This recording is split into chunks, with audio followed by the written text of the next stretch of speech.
Perspectiva se emite en vivo.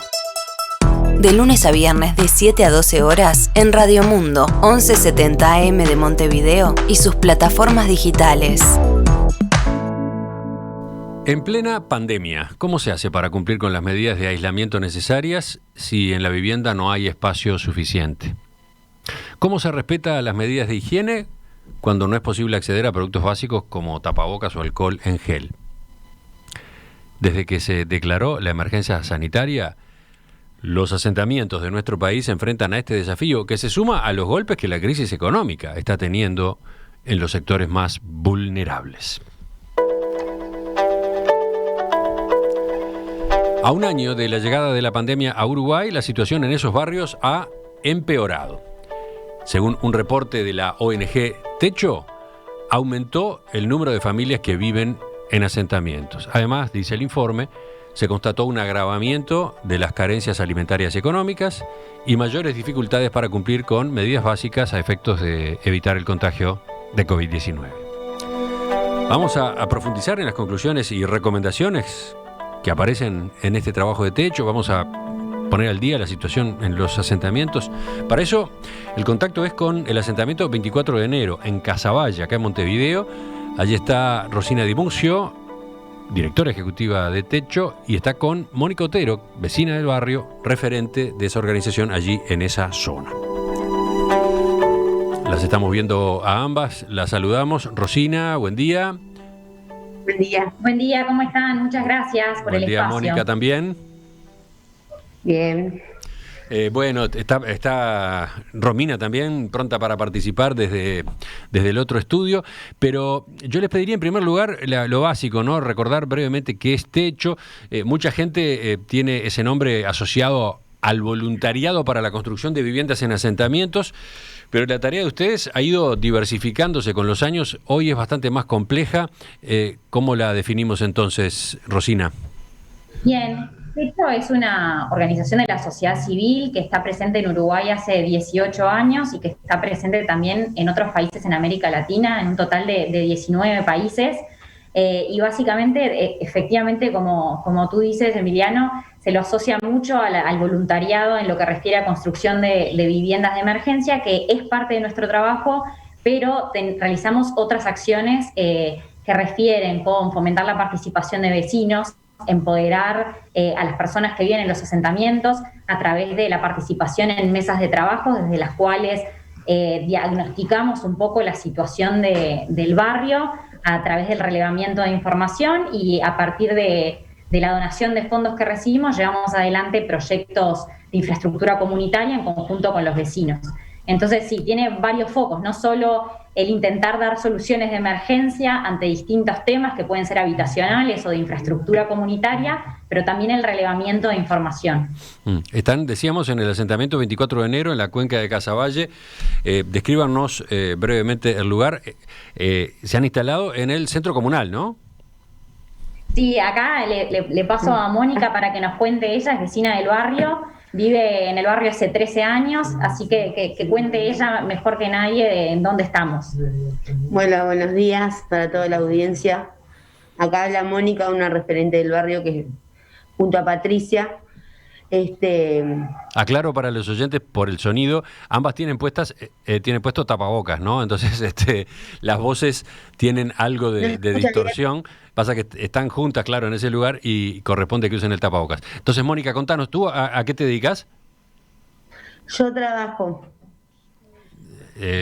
¿Trabajás habitualmente en qué tipo de tareas? Trabajo en OCE. En OCE. ¿Y en el barrio qué es eso de ser referente? ¿Cómo? ¿Qué es eso de ser referente en el barrio? Y es algo lindo, es. Mónica en el barrio está desarrollando bastantes tareas. Para empezar, una de las cosas que hacen son las referentes del centro comunal que generó el barrio, y al mismo tiempo es la referente de el merendero y la olla. Referente en este caso quiere decir que es el vínculo con ustedes, por ejemplo. Es el vínculo, para nosotras es referente, porque es el vínculo con la organización, pero al mismo tiempo es referente de vecinos acá. Ellas nos cuentan que se encargan de gestionar donaciones, por ejemplo, para la olla, de cocinar, de acordar con otros vecinos quién va a estar cocinando, la entrega de los alimentos. Capaz que ahí contaba vos, Mónica, qué es lo que haces en el barrio todos los días. Bueno, acá estamos junto a Patricia, que Patricia está ahí al lado mío, y nosotras nos encargamos de de conseguir los insumos, de ver qué se cocina hoy, quién nos viene a ayudar a cocinar, de hablar con la gente, qué inquietudes tienen, porque en estos momentos de pandemia está muy difícil la situación acá en el barrio y cada vez hay más gente que realmente necesitan, ¿no?, de nosotros. Y bueno, nosotros estamos día a día hablando siempre con la gente, a ver qué es lo que precisa, qué no precisa, dentro de lo que nosotros podemos, tratamos de buscarle la solución a las cosas. Y bueno, un poquito de eso y hacemos... Sí, y dos hacemos datos, mucho. dos datos más sobre el barrio. ¿Cuántas viviendas, cuántas personas viven allí? Yo tenía algunos datos acá, Emiliano, respecto al 24 de enero. Ustedes me dicen después, Rosina y Mónica, a ver si más o menos es correcto. Aproximadamente 213 viviendas hay en el barrio y viven un total de 478 personas aproximadamente. Después tenemos algún otro dato, que es que en cuanto a la cantidad por ejemplo, de miembros del hogar que trabajan, hay un promedio de una persona que trabaja por hogar. El 57% de los hogares... en el 57% de los hogares una persona trabaja y en el 26% ningún miembro del hogar trabaja. Bien, ubicado entonces el lugar desde donde ustedes nos están hablando, vayamos al informe, concretamente al informe que hizo Techo. Concretamente fue un relevamiento de 78 asentamientos de Montevideo a un año de la emergencia sanitaria. Lo que hicieron fue consultar justamente a referentes comunitarios como Mónica, ¿no?, en cada uno de esos 78 lugares. ¿Qué características tiene ese informe, Rosina? Bueno, en realidad este informe sigue una línea de informes que se venían realizando desde el año pasado que releva la situación de asentamientos de Uruguay en relación a la pandemia. En precisamente nos enfocamos en Montevideo y hicimos encuestas telefónicas a 78 referentes de barrios de Montevideo para preguntarles cómo se estaba viviendo en el barrio en algunos temas claves que para nosotros eran centrales preguntar. Y ahí encontramos 3 conclusiones como muy importantes que creo que corresponde destacar. La primera, el tema de la emergencia alimentaria. Sale de este informe que solo en 3 de estos 78 asentamientos los referentes dicen la alimentación no es un problema, todas las familias pueden asegurar 3 comidas diarias. Pero en el resto encontramos un grupo importante de vecinos que señalan que la mayoría de las familias pueden, pero que en otros hay muy pocas familias y en alguno incluso ninguna familia puede garantizar a sus integrantes las 3 comidas diarias. Entonces estamos hablando de una situación muy crítica y que vemos que se recrudece en relación a informes anteriores. Y acá muy ligado al rol de las ollas populares, de los merenderos, que siguen existiendo, que siguen apareciendo como una solución ante la falta de acceso a los alimentos de los vecinos y que están dando alimentos no solo a la media de las personas del barrio, sino con un fuerte enfoque hacia los niños y niñas. ¿Romina? Sí. Ahí capaz que ya conviene meternos en uno de esos capítulos, ¿no? Hay, decía Rosina, 3 por lo menos grandes conclusiones. Una tiene que ver con eso, con la insuficiencia alimentaria. Por lo que ustedes describen, ahí en el informe el panorama es complicado desde ese punto de vista. El tema de la emergencia alimentaria como tal pasó a tener otra preponderancia en relación a relevamientos que ustedes hacían tiempo atrás, ¿verdad? En relación también a necesidades que se veían en el barrio y demás. Pero mi pregunta es, ¿hasta dónde entienden que es un problema estructural que se arrastra de años y hasta dónde, bueno, es un problema nuevo de la pandemia propiamente? Bueno, sí, obviamente que las vulnerabilidades tienen cuestiones estructurales, como vos decís, Romina, entonces no pueden estar asociadas únicamente a este tema. Sí, lo que vemos a partir de estos informes es que la situación se recrudece en función de la pandemia, porque los informes anteriores que relevábamos otras variables no relevábamos existencia de ollas que se vuelven de estas que están activas en este momento, la gran mayoría comienzan a funcionar en 2020 y algunas incluso en 2021. Entonces, entendemos que son respuestas a un problema medianamente actual y hasta cierta medida nuevo, ¿no? Y no lo relevábamos, más allá de que pudiera ser para algunas familias el acceso a la alimentación una dificultad, no lo era a este nivel. Y esto lo podemos decir en función de que cuando preguntábamos en relevamientos anteriores, por ejemplo en 2018, que hacemos un relevamiento total país, preguntando en asentamientos sobre las principales necesidades, las que surgen como en primeros lugares en la lista no son las mismas que ahora. Ahora tenemos alimentación en primer lugar, seguida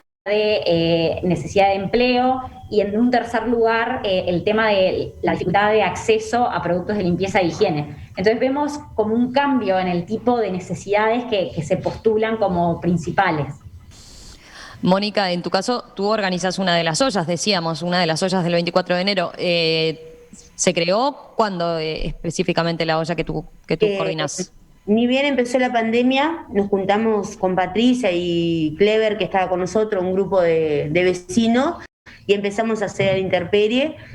Hacíamos 3 ollas, empezamos con 2, después veíamos que cada vez era más la necesidad, 3, llegamos a tener 4 ollas cocinando, y a veces nos íbamos como mal porque venía gente y se tenía que ir sin llevar su porción, ¿no? Porque era mucha gente que venía. Después de eso, nosotros seguimos, hasta el día de hoy no hemos parado, porque cada vez parece que es más la necesidad de los alimentos que tengan en su casa, porque acá mucha gente se quedó sin trabajo, porque trabajan por su cuenta. Entonces, y hay muchos niños, entonces se le hace como difícil tener la comida todos los días, ¿no? Las 3 comidas es imposible acá. Bueno, yo te iba a preguntar eso. ¿Qué significa la olla popular en el barrio? ¿Hay gente que no podría sobrevivir sin la olla? Y lo que pasa es que la gente sale, el que no junta cartones, cortaba pasto, y hay veces que no hacen ni un peso, digamos, ¿entendés? Hablándolo así, porque si nosotros no cocinamos un día, ellos vienen y te preguntan. Entonces uno, por X razones que no cocinemos, que por lo general nunca nos pasa, pero a veces puede pasar, como antes, ahora que cocinamos a gas, pero antes que cocinábamos a fuego, era difícil, con la lluvia y todo, se hacía difícil a veces para poder cocinar con el tema de lluvia. Pero bueno, a veces había muchos días de lluvia que teníamos que buscar otra solución con Patricia para poder cocinar y que la gente tenga su porción de comida, ¿no? O sea que, a ver, tú estás destacando como un avance importante haber podido pasar de la cocina, de esa olla calentada a leña, a una olla con supergas. Ese fue un salto para ustedes. Sí, eso avanzó bastante, porque para nosotras mismas que estábamos bajo agua, aparte de cuando llovía no podíamos conectar la luz, teníamos que cocinar a la linterna, con botas de lluvia, o si no teníamos botas de lluvia nos mojábamos los pies, estuvimos resfriadas también por el tema del clima, pero nunca dejamos de hacer lo que tanto nos gusta a nosotros, sí, ¿no? De ayudar a la gente. No, me queda claro, pero me parecía bueno resaltar aspectos tan, ¿cómo decirlo?, menores, o que pueden parecer menores, ¿no? Cómo se calienta la comida que se da en una olla. Esa puede ser una traba. Ese puede ser un inconveniente que haga que en algunos días no exista comida, no haya alimento para entregar. Ahora, o desde hace un tiempo, lo solucionaron porque cuentan con garrafas de supergas, que vienen de dónde, a su vez. Nosotros tenemos que nos ayuda Solidaridad Carbonera, nos regaló, ya teníamos uno que era de Patricia, un quemador, nos regaló Solidaridad Carbonera, porque eso para nosotros es más práctico que la cocina, para cocinar, ¿no? Y Solidaridad Carbonera, ¿qué es? ¿Un grupo de hinchas de Peñarol? ¿Qué es eso? Es una organización que ellos están, ¿cómo que se llama? A una red. Entonces, ellos vienen y nos ayudan a nosotros con los insumos, porque a nosotros a veces se nos hace difícil también, ¿no? Como Techo, que nos ha traído también canastas y kit de limpieza. Pero ellos son los que hoy en día nos están ayudando más, porque nosotros no tenemos ninguna ayuda del gobierno, no tenemos ninguna ayuda de nadie así en particular, como a veces hemos puesto plata de nuestro bolsillo también, ¿no? Junto a Patricia, que nos faltaba esto, nos faltaba lo otro. Digo, es un camino largo que pareciera que hiciera 5 años que estamos haciendo esto, no un año. Está bien. Me permito eso, detenerme en algún detalle más. Dijiste recién, llegamos a poner dinero de nuestro bolsillo. O sea, además de trabajar, además de ocuparse de la olla popular, ponen plata. ¿Cuántas horas por semana le dedicas tú, por ejemplo, a la olla? Y todo el día estamos. Digo, yo trabajo, cuando salgo del trabajo vengo y bueno, estoy acá. Ahora, como nos rotan por el tema de la pandemia, estoy todo el día. Claro, tenés rotación en el trabajo, en el caso de OCE, ¿no? Sí. Y entonces, los días que no trabajás estás todo el tiempo ahí. Sí, bueno. Porque por una cosa u otra siempre, viste, o te llama uno, o no sé, tienen ganas de hablar, estamos como haciendo también a veces de psicóloga con Patricia acá.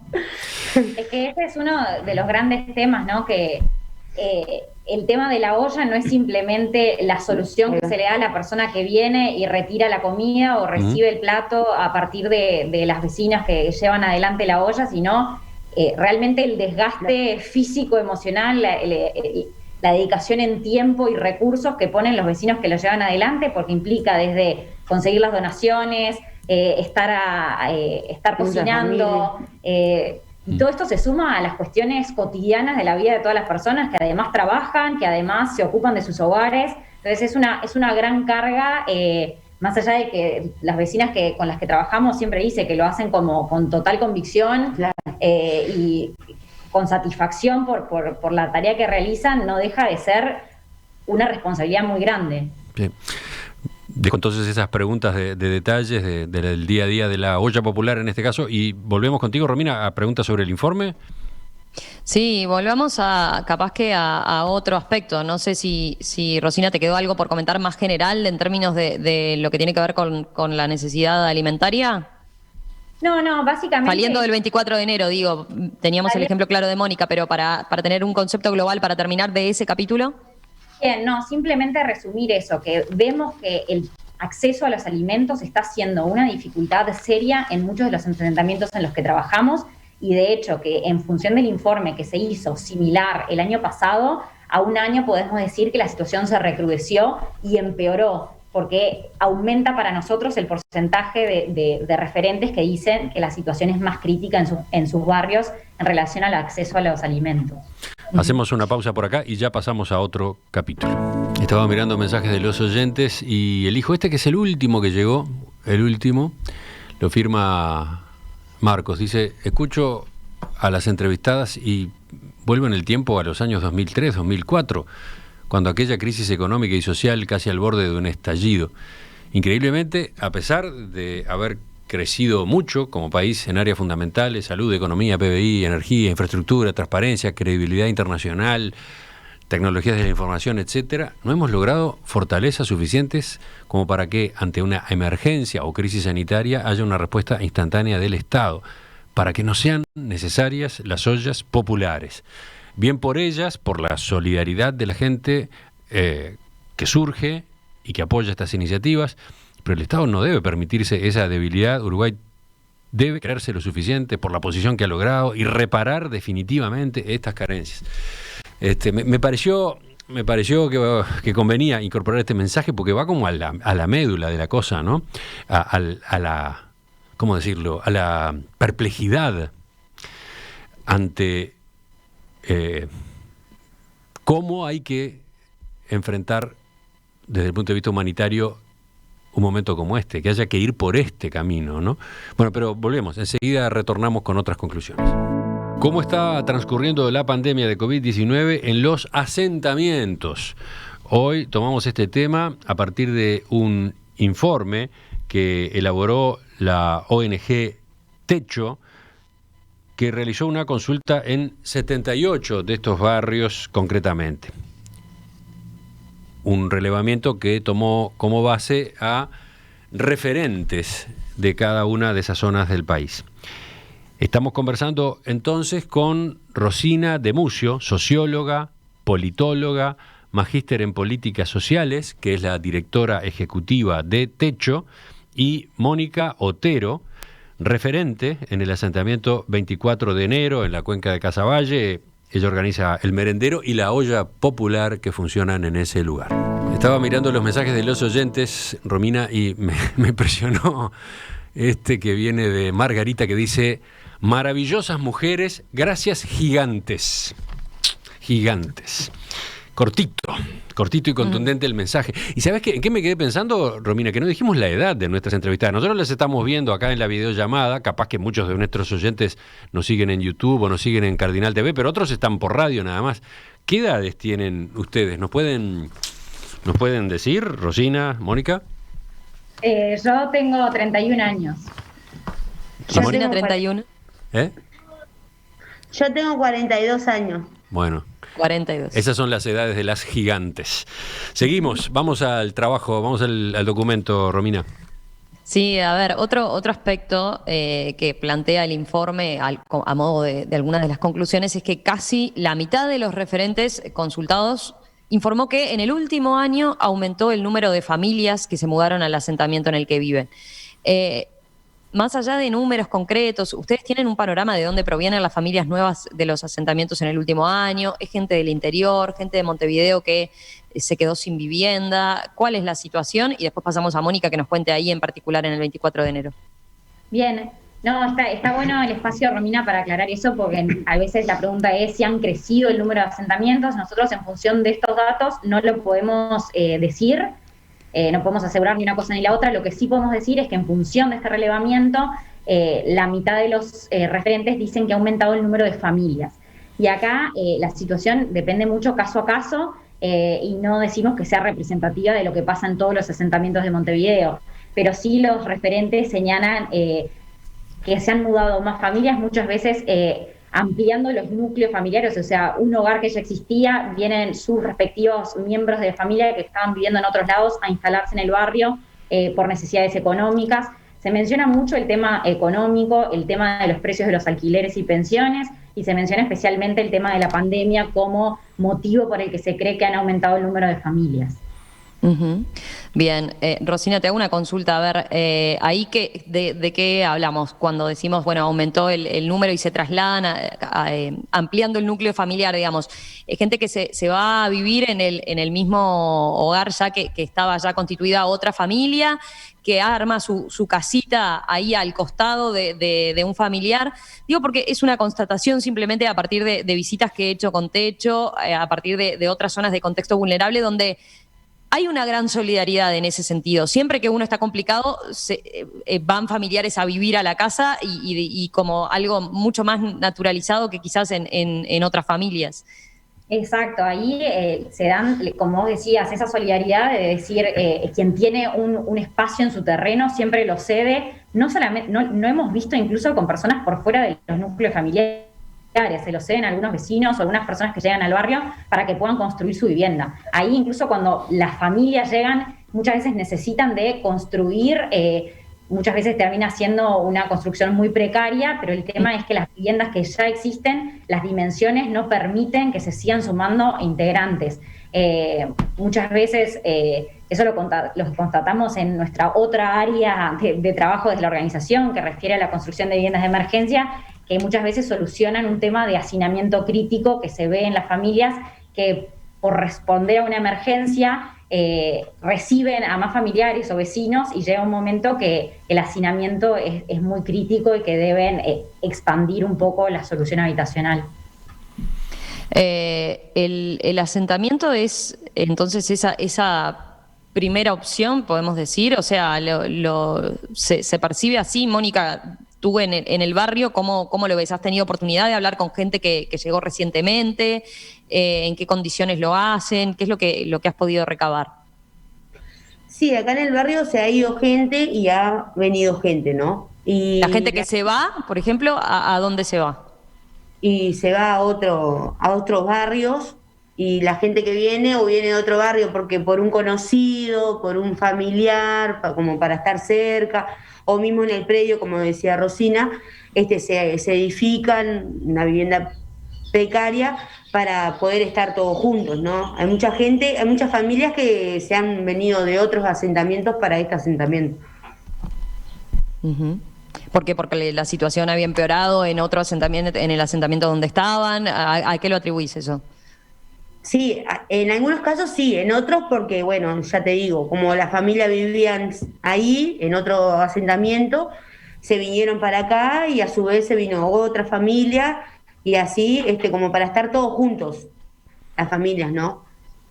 Mm. Como hay gente Eh, que, bueno, no le quedó más recurso, que no se quedó sin trabajo, no pudo pagar, entonces viene a la casa de un familiar y el familiar tiene acceso a terreno y, bueno, se edifican en su terreno, ¿no? Ahí Sí, que decís, sí. en ese punto, o sea, en realidad nosotros lo que siempre relevamos en contacto con los barrios en los que trabajamos es que nunca es la primera opción el asentamiento, es realmente la última de las opciones que la gente considera cuando efectivamente no tiene el acceso para garantizar una solución habitacional a través de otros mecanismos. Bien. De lo que han constatado también, esas familias que se trasladan o esas personas que se trasladan, ¿hay algún panorama de si efectivamente es toda la familia, si lo hace un referente, si se dan casos simplemente de una persona que se muda o directamente estamos hablando de familias como tal, ¿no? Nosotros eso no lo podemos decir en función de nuestro informe porque fue simplemente a través de la opinión de referentes. Entonces, ahí simplemente preguntábamos si había aumentado el número de familias, les preguntábamos si decían que sí, por qué y en qué cantidad había aumentado, pero no podemos saber más sobre la caracterización de esos nuevos residentes del asentamiento. ¿Hay muchas madres solteras? Sí. Sí, estaba repasando en los datos incluso del asentamiento 24 de enero, a ver si lo encuentro por acá, pero en el 78% de los hogares la mujer es la jefa de hogar. Ahí se plantea, no necesariamente eso quiere decir que sean madres solteras, pero da un panorama, ¿no? Mónica, tú desde ahí, desde el lugar, ¿qué nos puedes aportar en ese sentido? Sí, hay muchas madres solteras y hay muchas madres que son las que trabajan, ¿no? En la casa. Son la persona, la familia en la que trabaja, que trabaja. Me Y permito, eso también- me permito intercalar acá una pregunta que llega de la audiencia, que no está relacionada con las familias, sino con la olla popular, el merendero. Quieren saber, teniendo en cuenta lo que venía contando Mónica, ahí, en esas actividades, ¿hay hombres también? ¿Participan hombres? ¿Acá? ¿En la olla? Sí. Ahora no. Al principio cuando estábamos en la olla, sí, porque eran los que nos cortaban la leña. Ah, y Nos ayudaban con la leña, a prender el fuego. Sí. Ahora somos todas mujeres. mirá la observación, mirá la intuición de ese oyente que planteó la pregunta. ¿Solo mujeres? ¿Cuántas mujeres? Si hay hombres que se quieren arrimar a ayudarnos, no hay ningún problema. Ajá. ¿Y cuántas mujeres son? Son 3 personas cocinando. Ajá. Y nosotras 2 que estamos acá, siempre a la vuelta.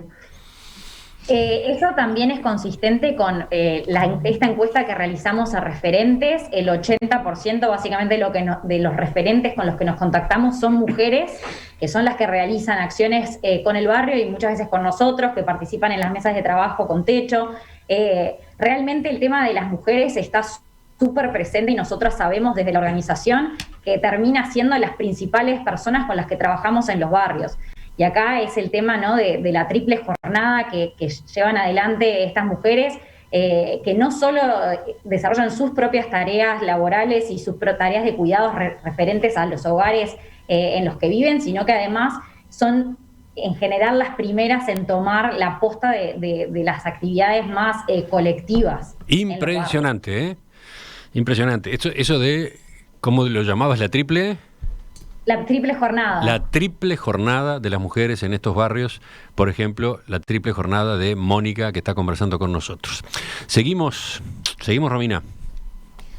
Sí, a ver, pasemos a otro aspecto, ¿no? Que relevan en el informe que tiene que ver con cómo se transita la cuarentena en los asentamientos.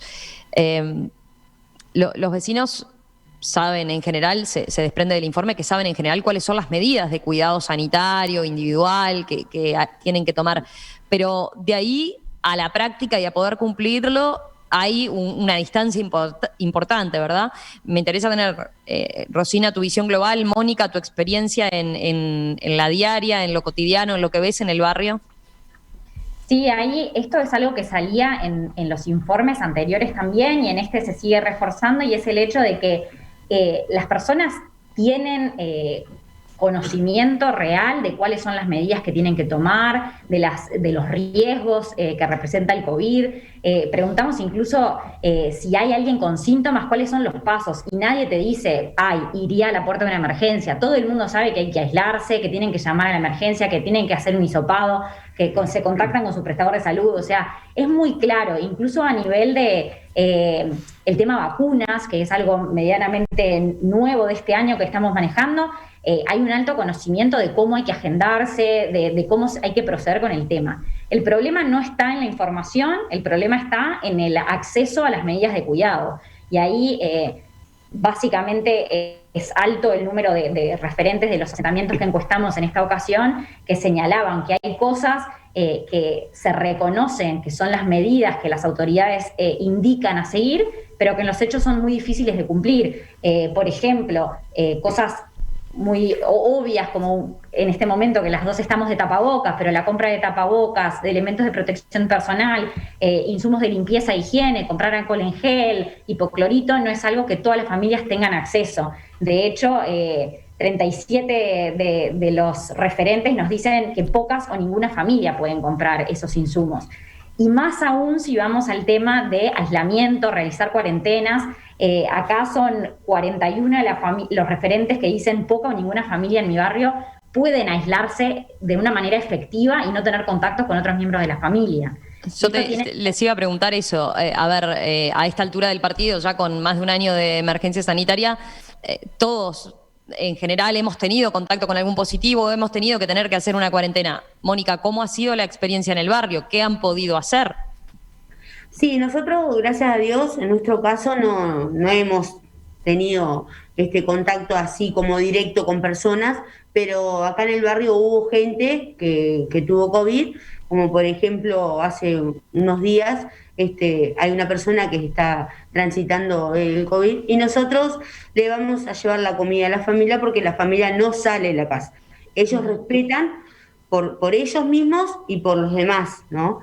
Y nosotros les llevamos el alimento, la fruta, siempre estamos a la vuelta en lo que precisan porque ya ellos no pueden salir, entonces si Dios quiere están bien, todos están bien, digo, pero el tema que respetan, ¿no? Como no pueden salir, está perfecto, nosotros vamos y los ayudamos, le preguntamos si precisan algo. ¿Cuántas personas son, Mónica, de esa familia y en qué condiciones están? O sea, ¿cómo vive? Una sola persona. Una sola porque los demás le dio todo negativo.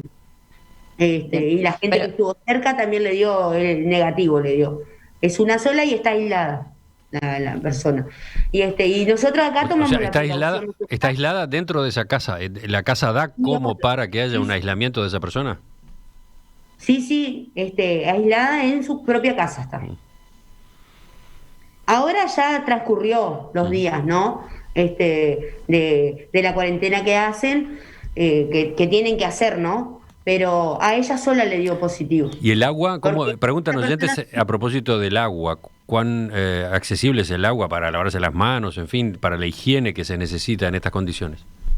Sí, eso digo, el agua tienen, pero a veces las circunstancias de cada uno son distintas, ¿no? No son todos iguales. Nosotros siempre accedemos al alcohol en gel, también decirle que no es solo ponerse alcohol en gel, sino el lavado de manos es fundamental. Pero perdón, ¿de qué manera acceden al agua? ¿La tienen por qué vía?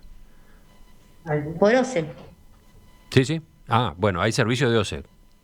No, porque hay asentamientos que tienen y otros que no tienen ese servicio, ¿no? No, acá tenemos el agua potable. De acuerdo al relevamiento que se realiza en 2018 por parte de la organización, se ve que hay un 33% de los asentamientos que a nivel país que no tienen acceso al agua regular. Entonces, hay asentamientos en los que vamos que capaz que hay una canilla comunitaria, hay otros en los que se soluciona de otra manera, más allá de que algunos sí tienen el acceso al agua potable regular, no son en todos los casos. Romina. Bien, ahí hablábamos de lo que tiene que ver con transitar una cuarentena, digamos, y en qué condiciones. A ver, también hay un aspecto que siempre se plantea, ¿no? Es cómo se hace una cuarentena cuando hay necesidad de salir a trabajar para parar la olla, como se dice. ¿Qué han constatado, Rosina? ¿Cuál es la realidad, Mónica, en el barrio?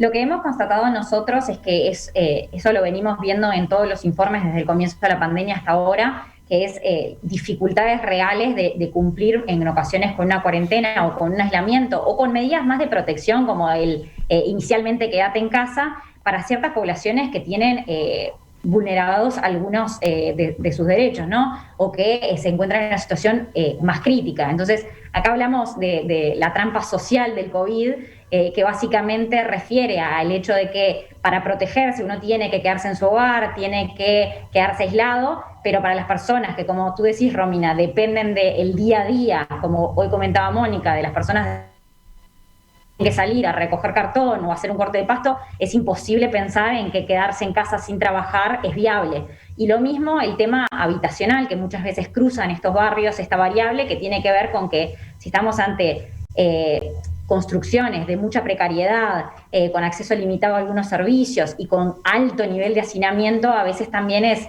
poco probable pensar que las personas pueden permanecer mucho tiempo en esas condiciones. A ver, Mónica, contanos un poco la realidad del 24 de enero en ese caso, teniendo en cuenta, por ejemplo, lo que desde las últimas semanas, ¿no? Que se viene insistiendo en la reducción de la movilidad, en permanecer en tu burbuja, donde se ha pedido, exhortado a moverse lo menos posible. ¿Cuántos lo han podido cumplir? ¿Cómo es la diaria? Sí, en realidad acá en el barrio como que yo siempre digo, ¿no? Es como la misma burbuja, porque uno está rodeado de gente que siempre somos los mismos, digamos, la gente que viene a levantar la comida, no, siempre nosotros los educamos en el sentido de que tapaboca, siempre el lavado de manos, siempre estamos inculcando eso, ¿no? Y el tapaboca también, cuando vienen a levantar la comida, les dimos tapaboca porque Casavalle de Pie nos trajo donaciones de tapaboca, le dimos a todas las personas tapaboca, y siempre cuando vienen a buscar la comida, siempre tapaboca y siempre decimos, nos cuidamos entre todos, porque fíjate que es muchas familias que hay acá, y muchos niños, entonces siempre tratamos de que nos cuidemos con tapaboca, el lavado de manos es fundamental, para que no pase llegar a tener el virus, ¿entendés? Y que hay gente que sí se le dificulta, como decía Rosina, de quedarse haciendo la cuarentena en la casa porque no tiene otro remedio que salir a hacer su trabajo, ¿no? En esto que dice Mónica, muchas veces como la burbuja en estos contextos es comunitaria en algún sentido. Por eso mismo, ¿no? Porque si tenés que venir a la olla a buscar el plato de comida, no te puedes quedar en tu casa, tenés que tener contacto inevitablemente con otras personas. Si hay muchos niños en el hogar y hay un grado importante de hacinamiento, es obvio que van a terminar estando afuera con contacto con otros niños. O sea, entonces hay cosas que no son viables plantear con absoluta rigidez, ¿no? En estos contextos. Una pregunta concreta iba a eso, ¿no? ¿Cómo lo llevan, por ejemplo, desde que se determinó la suspensión de la presencialidad en la educación, ¿no? Ahora, los niños, hay padres, madres que tienen que salir a trabajar y los niños están ahí, en las casas. Sí. ¿Qué se ve? ¿Salen más a jugar en el barrio? ¿Cómo lo llevan? Sí, los niños siempre están acá a la vuelta, siempre están acá jugando en la placita, las madres a veces tienen que salir a trabajar y bueno, se contactan con una vecina o algo para que los bichen, y en sí, los niños siempre están acá. No, pero por ejemplo, el apoyo a las tareas que indican los maestros, cómo se realiza en esas condiciones que estaba describiendo recién Romina. Los deberes. El apoyo los deberes. los deberes. Ellos, las madres los están haciendo deberes con ellos, incluso yo me ofrecí también para ayudarlos, en lo que pueda ayudarlos, porque acá no todo el mundo tiene acceso a internet. Entonces, ellos tienen que hacer en CREA para los secundaria y gurí para los primaria, para los niños que van a las escuelas. Y acá no hay acceso, no todos tienen acceso a internet, entonces a veces se le hace difícil las tareas. Entonces justo ayer hablando con una mamá le digo, hoy vengan y yo los ayudo a hacer los deberes o Pero, les comparto internet. ¿Con qué conexión a internet? ¿Qué conexión compartís? ¿Cómo? ¿Qué ¿De dónde compartís? conexión a internet compartís Acá con ellos? les tengo que compartir de mi teléfono. Ah, de tu teléfono personal. Sí, porque acá en realidad no hay internet acá en el comunal. Estamos tratando de ver si se puede lograr. Hay algo encaminado, pero todavía no hay nada concreto. Bueno, a ver, seamos bien claros. Las compañías telefónicas que nos están escuchando en este momento, ahí tienen algo que hacer. La instalación de un servicio de acceso a internet en el centro comunal de este asentamiento 24 de enero. No es mucho, ¿no? Sí. Sobre todo teniendo en cuenta esa necesidad que Mónica estaba exponiendo y que resuelve ella misma con su teléfono, el suyo, uno solo además. Bueno, pero por otro lado, la pregunta era a propósito de esas madres que salen a trabajar y dejan a sus niños en la casa, niños que a su vez tienen que hacer los deberes. ¿Quién se ocupa de eso cuando la madre no está? Y tienen que hacerlo con su madre, las que son madres solteras, o si no, con alguna conocida, alguna vecina. Nosotras siempre estamos dispuestas a ayudarlos en lo que podamos, estamos dispuestas. Pero he notado que viene bien las preocupaciones así, que los niños, yo les pregunto, a veces les digo, ¿tienen deberes? Sí, tengo una cantidad de deberes, pero mi madre ya me puso a hacerlo, ¿entendés? Digo, como que se nota que hay preocupación de ellos también, y de sus madres, obviamente, en que ellos hagan las tareas que le mandan en la escuela o en el liceo. Ya volvemos con el final de esta entrevista a propósito de asentamientos en tiempos de pandemia, con la base puesta en uno de ellos, 24 de enero, en la cuenca del Casaballe. Estamos en el final de esta entrevista a propósito de asentamientos en tiempos de pandemia. Recién aparecía el tema de la conectividad en estos lugares, sobre todo a los efectos de su uso educativo. Contaba Mónica que ella le presta su teléfono a varios niños de la zona para que puedan hacer los deberes. Es cierto que esas plataformas educativas no consumen datos, ¿no? El uso de esas plataformas, de acuerdo a lo que han convenido las compañías telefónicas, no implica un gasto adicional para el dueño de la línea, pero estamos hablando de que tienen que manejarse con el teléfono de una persona, ¿no? Cuando sería lógico que, por ejemplo, en ese centro comunal, en todo caso, hubiera una buena conexión para que soportara el trabajo de una cantidad de niños, bueno, y para otras actividades en el mismo barrio, ¿no? Esa conexión, esa parecería que es elemental, es lo mínimo, ¿no? Como una canilla de 12 en el barrio, bueno, en lugar de una canilla de 12, una buena conexión a internet para el barrio, una o más. Siguen las consultas a propósito del tema conectividad, a propósito del caso concreto de Mónica en particular, que pone su teléfono para varios de los niños de la zona a los efectos de los deberes. Lo que no consume datos es el uso de ciertas plataformas educativas y además en teléfonos que tienen contrato, ¿no? ¿Cómo es el caso tuyo, Mónica? ¿Qué está pasando con tu cuenta de teléfono? No tiene contrato. ¿Perdón? Mi teléfono no tiene contrato. Ah. Es tarjetero. Entonces, un teléfono tarjetero. Entonces estás asumiendo un gasto adicional.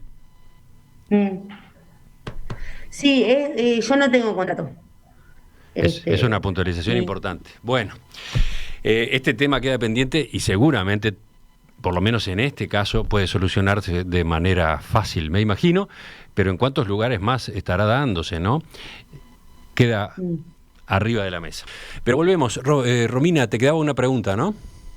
Sí, un aspecto que me parece importante compartir es lo que tiene que ver con lo que ustedes señalan, las principales medidas propuestas desde Techo orientadas a la recuperación, dicen, ¿no? Rosina, te pregunto por eso. Primero, una consideración general de cómo evalúan desde Techo lo que ha sido la respuesta del Estado y por dónde entienden ustedes que van las principales medidas a tomar.